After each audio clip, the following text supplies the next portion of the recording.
இந்த நாள் கர்த்தருடைய வார்த்தை பிரசங்கி 7ஆம் அதிகாரம் 8ஆம் வசனத்தை வாசிக்க கேட்போம்.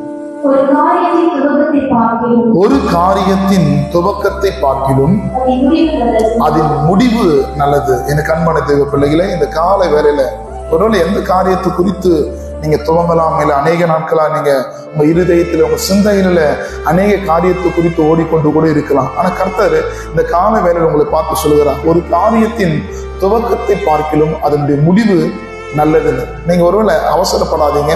இந்த காலை வேளையில இதை கேட்டுக்கொண்டிருக்கிற அன்பு தெய்வ பிள்ளைகளே, ஒரு எந்த காரியம் செய்வதற்கு முன்பதாக அந்த காரியத்துல முதலாவதாக கர்த்தரை வையுங்க. கர்த்தரை வைத்து அந்த காரியத்தை நீங்க நடத்துவீர்கள் என்று சொன்னா அந்த முடிவு கர்த்தர் உங்களுக்கு ஆசீர்வாதமாய் மாற்றி தருவார். வேதமும் சொல்லப்படுது, அற்பமான ஆரம்பத்தை யார் அசட்டை பண்ணக்கூடாது. நீங்க கவலைப்படாதீங்க, கர்த்தர் உங்களோடு கூட இருக்கிறார். ஆமாம்.